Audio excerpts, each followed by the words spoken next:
Hi, my name is Jill Fritz. I work with Symplicity, and I am thrilled to show you right now how to register for a career fair in our system as an employer, particularly with some of the new functionality for our virtual career fairs. Some of you may have a lot of experience with our system, some may be brand new. We've always had a career fair module. We've always had some virtual career fair compatibility that was chat-based. And this summer, we're releasing video compatibility. So there's a couple new things and changes with registering that I want to point out to you today so you can get prepared for the fall.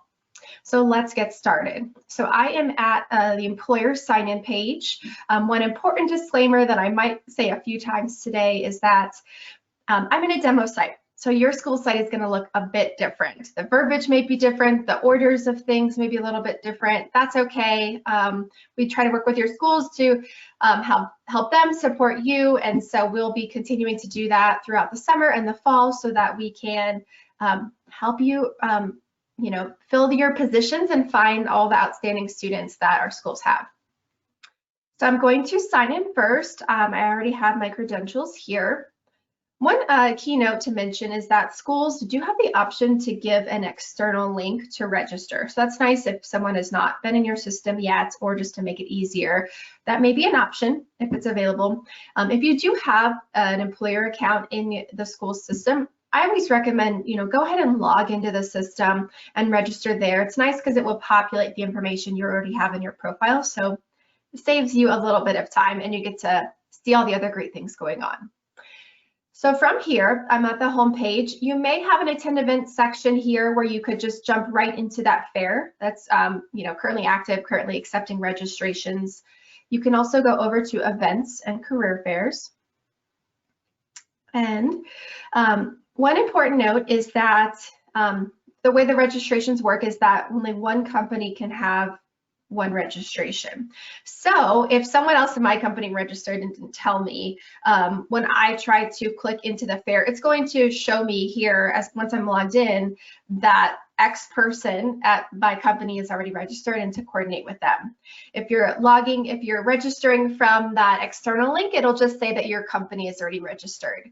Talk to your career center. There's definitely things that we can do. The most common thing is maybe tweak the employer name, have a different employer account that is a different department. So lots of things we can do to help you with that. Okay, so let's get registered. So the one I'm looking for today is this Fall Virtual Career Expo.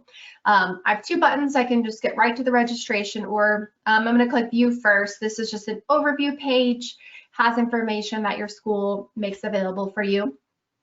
I'm going to go over to registration. And again, this is going to look probably very different. Schools can change the order. They might have new sections and other fields. So just follow the lead, follow the instructions here. You might have a registration type. I'll just go ahead and click next. I love that this fills in all of my information since I already have a record in the system.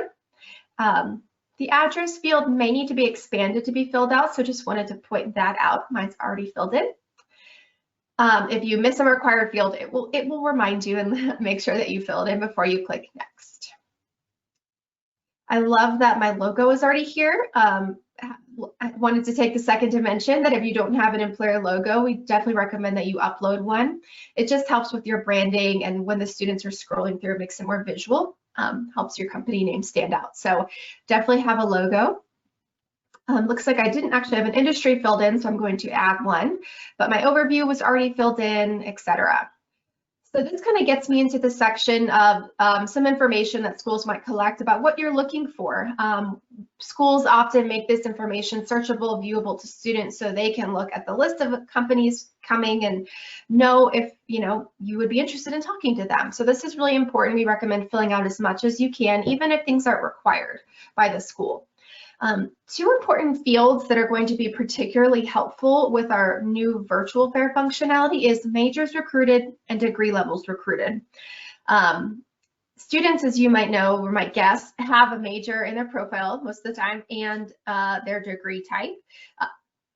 And part of what we're going to be doing with this new functionality is finding ways for you to be matched and connected to students. And so this will help with that. So if you say I'm looking for a certain major and that student's major matches, we're going to find ways to create some connections. So I'm going to just click all majors for now, but make sure you fill these in.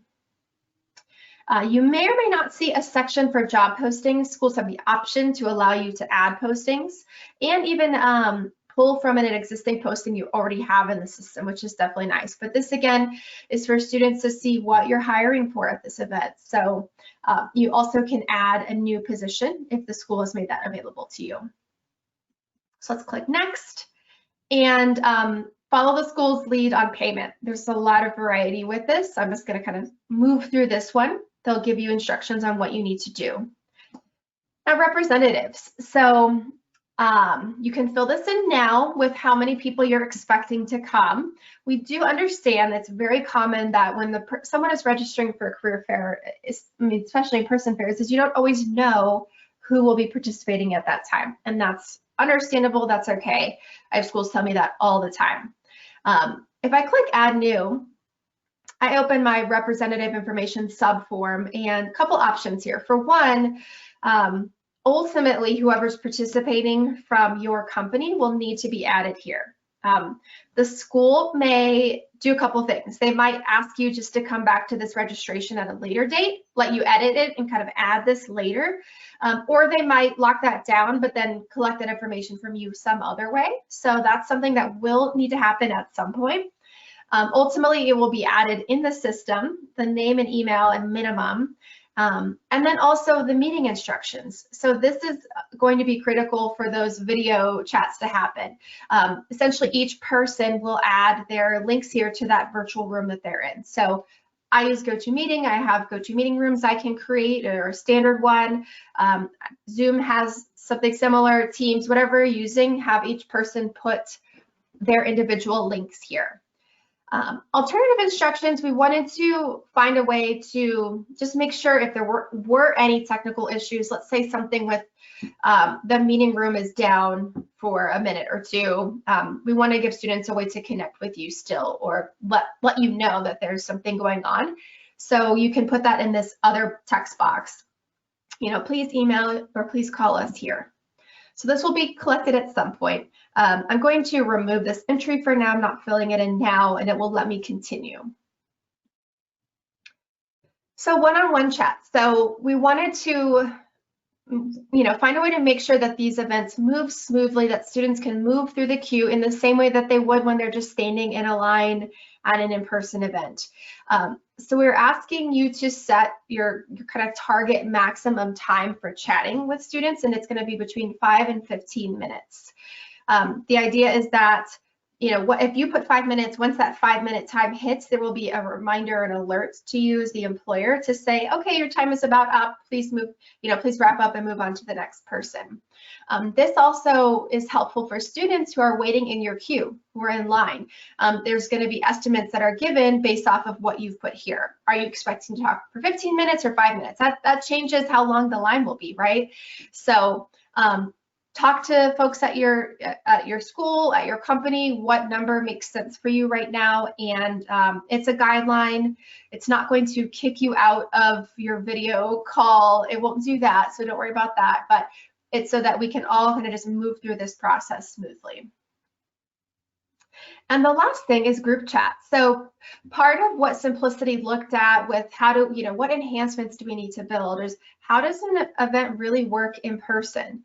And how can we mimic that in this virtual world so that it's productive, it's helpful. And so we added another type of chat for a group. And so the idea is that at an in-person event, you might have one person at your company that is talking to all the students standing there, or a number of students that are in line.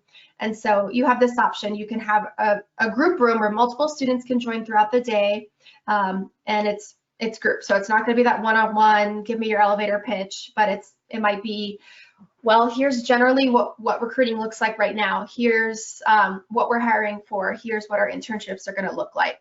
And you can decide how you want to staff that, how you want to manage that throughout the day. You'll have both an instructions box, or kind of like we saw for each representative, you're going to give the link to that virtual room here, like your Zoom link or your virtual meeting link.